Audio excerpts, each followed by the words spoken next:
Hello students, turning point চ্যানেলে তোমাদেরকে স্বাগত। আমি এখন শুরু করছি ক্লাস 11-এর ফার্স্ট সেমিস্টার রাষ্ট্রবিজ্ঞান সাবজেক্ট থেকে।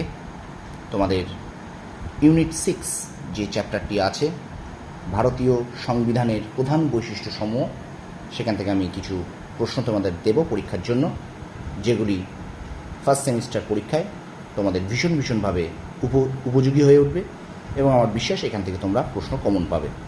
আমি কয়েকদিন একটু অফ ছিলাম, কারণ তোমরা জানো আমার এই টার্নিং পয়েন্ট চ্যানেলে কিন্তু সরকারি চাকরির প্রস্তুতিরও পড়া দেওয়া হয়, নোটসপত্র দেওয়া হয়।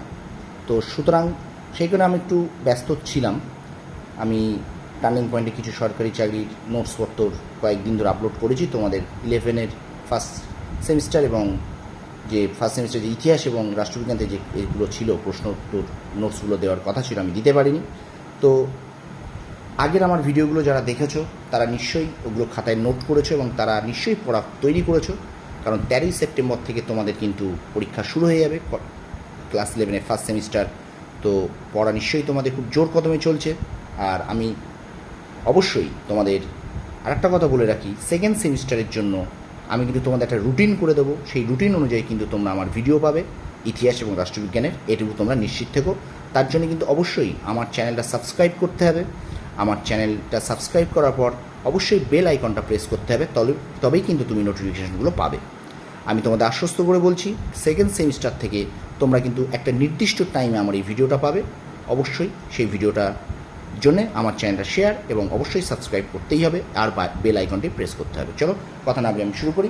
ফার্স্ট সেমিস্টার রাষ্ট্রবিজ্ঞান, ভারতীয় সংবিধানের প্রধান বৈশিষ্ট্যসমূহ, ক্লাস 11 ইউনিট 6। প্রথম প্রশ্ন বলছে, ভারতের মূল সংবিধানে মোট কতগুলি ধারা ছিল? উত্তর 395টি। 2 নম্বর প্রশ্ন, সংবিধান রচনাকালে ভারতের সংবিধানে কতগুলি তফসিলি ছিল? উত্তর 8টি। 3 নম্বর প্রশ্ন, ভারতের মূল সংবিধানে মোট কটা অংশ ছিল? উত্তর 22টি। 4 নম্বর প্রশ্ন, ভারতের সংবিধান কী প্রকৃতির? উত্তর লিখিত ও অলিখিতের সংমিশ্রণ। 5 নম্বর প্রশ্ন, বর্তমানে ভারতের সংবিধানে মোট কটি তফসিলি আছে? উত্তর 12টি।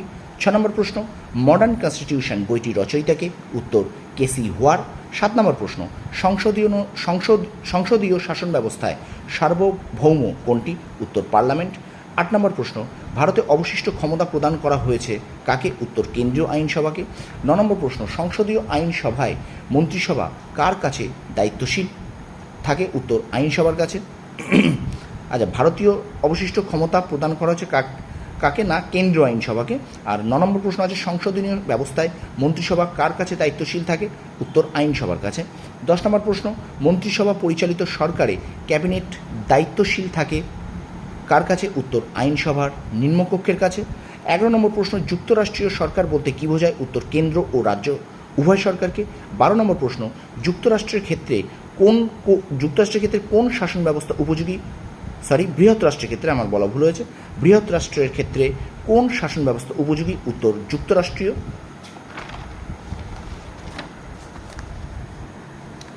13 নম্বর প্রশ্ন, সংবিধানের কত নম্বর ধারায় সাম্যের অধিকারের উল্লেখ আছে? 14 থেকে 18 নম্বর ধারায়। এখানে কোন ধারা থেকে কত দূর পর্যন্ত চাওয়া হয়েছে, তাই তোমরা মনে রাখবে এটা কিন্তু 14 থেকে 18 নম্বর ধারায় পর্যন্ত আছে সাম্যের অধিকারটা। আচ্ছা, 14 নম্বর প্রশ্ন, সংবিধানের কত নম্বর ধারায়, অর্থাৎ কত নম্বর থেকে কত নম্বর ধারায় স্বাধীনতার অধিকারের উল্লেখ আছে? 19 থেকে 22 নম্বর ধারায়। আচ্ছা, 15 নম্বর প্রশ্ন, সংবিধানের কত নম্বর ধারায় শোষণের বিরুদ্ধে অধিকারের উল্লেখ আছে? উত্তর 23 থেকে 24 নম্বর ধারায়। 16 নম্বর প্রশ্ন, সংবিধানের কত নম্বর ধারায় ধর্মীয় স্বাধীনতার অধিকারের উল্লেখ আছে? উত্তর 25 থেকে 28 নম্বর ধারায়। 17 নম্বর প্রশ্ন, সংবিধানের কত নম্বর ধারায় সংস্কৃতি ও শিক্ষা বিষয়ক অধিকারের উল্লেখ আছে? উত্তর 29 থেকে 30 নম্বর ধারায়। 18 নম্বর প্রশ্ন, সংসদীয় গণতন্ত্রের প্রকৃত শাসক বলে কাকে চিহ্নিত করা হয়েছে? উত্তর প্রধানমন্ত্রীকে। 19 নম্বর প্রশ্ন, আওয়ার কনস্টিটিউশন গ্রন্থের রচয়িতাকে? উত্তর এস.সি. কাসাব। 20 নম্বর প্রশ্ন এবং শেষ প্রশ্ন, কত সালে এবং কততম সংবিধান সংশোধনীর মাধ্যমে দলত্যাগ বিরোধী আইন ভারতীয় সংবিধানে প্রণয়ন করা হয়? এটা কিন্তু দুটো প্রশ্ন আছে একসাথে। কত সালে এবং কততম সংবিধান সংশোধনীর মাধ্যমে?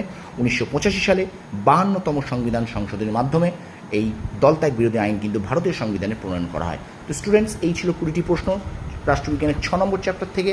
তোমরা অবশ্যই এইগুলি খুব মন দিয়ে পড়ে যাও। তোমরা এখান থেকে অবশ্যই কমন পাবে, এই আশা আমি কিন্তু রাখি। আর আরেকটা কথা তোমাদের বলে রাখি, আমি কিন্তু সপ্তাহে দিনে 2-3টে করে ভিডিও ছাড়বো, অর্থাৎ চাকরি পরীক্ষার ভিডিও কিন্তু তোমাদের আসতে থাকবে। অবশ্যই তোমরা এগুলো দেখো।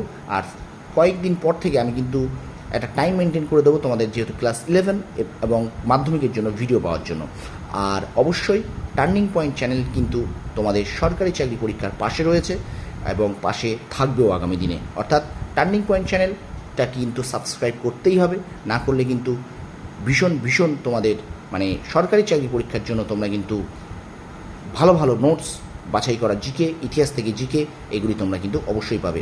চলো ভিডিওটা শেষ করি। তোমরা খুব ভালো থেকো এবং খুব মন দিয়ে ফার্স্ট সেমিস্টার 11-এর পরীক্ষাটা দিও। তোমরা সফল হও, তোমাদের সাফল্য কামনা করি। ধন্যবাদ।